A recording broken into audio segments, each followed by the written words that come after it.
Phase 4 of the Marvel Cinematic Universe was a complete and total disaster, and Disney knows it. That's why they wanted to move off of it so quickly. That's why they said, hey, we're going to prematurely end Phase 4 and get off to a fresh start with Phase 5 of the MCU, with Ant-Man and the Wasp: Quantumania. They wanted to get the bad taste out of their mouths, losing billions of dollars on streaming with a bunch of disappointing box office results. But we all knew the truth. We all knew that this would carry over to Phase 5, because at this point it's undeniable that Marvel has put more value on identity politics and agenda than they have on actually entertaining people. And that's coming through in the quality of their work at all levels. And now Ant-Man and the Wasp: Quantumania, just like we predicted, has set a record for the worst second weekend drop in MCU history. And all that comes after a disappointing global opening, where it came in $55 million under projections. It is now undeniable that this is going to be a massive flop for Disney, that it's going to struggle to even reach $600 million,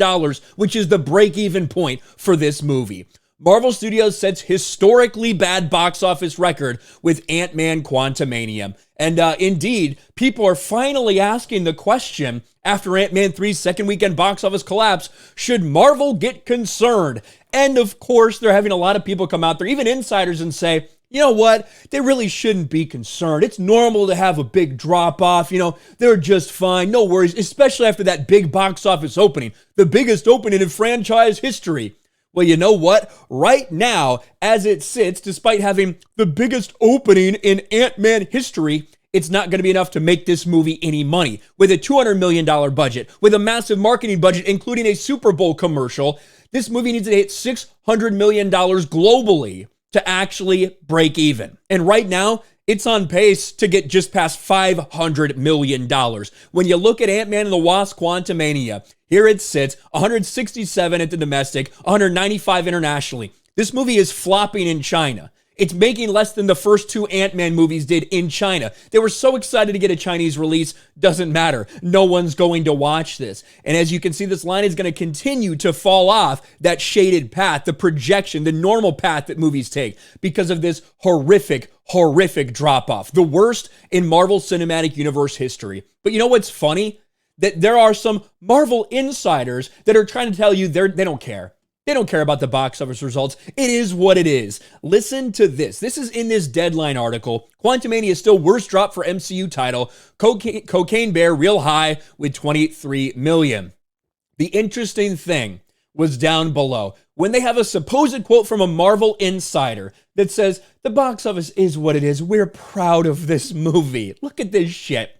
Disney Marvel's official numbers for Ant-Man and the Wasp: Quantumania still show the worst drop for an MCU title at minus 69%. It's up to 70% officially now when you do look at those numbers. I know you don't want to give it that 70 number. I know you wanted to say 69.7%. No, it's 70% now with the official Sunday numbers. How will Marvel post-mortem this? Aren't they already plussing with every movie they make?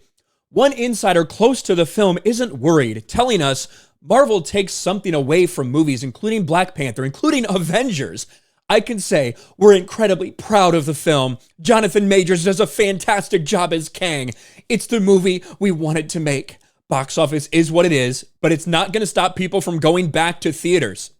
It certainly stop people from going to theaters to see this movie, and that's what you should be worried about. Like I said, the fact that they're now asking this question, should you be concerned? You should have been asking that question for Doctor Strange. You should have been asking that question for Thor: Love and Thunder. You should have been asking it for Wakanda Forever. Should have been asking for Eternals, Black Widow. All these movies that had box office disappointments. Eternals lost money, no doubt about that.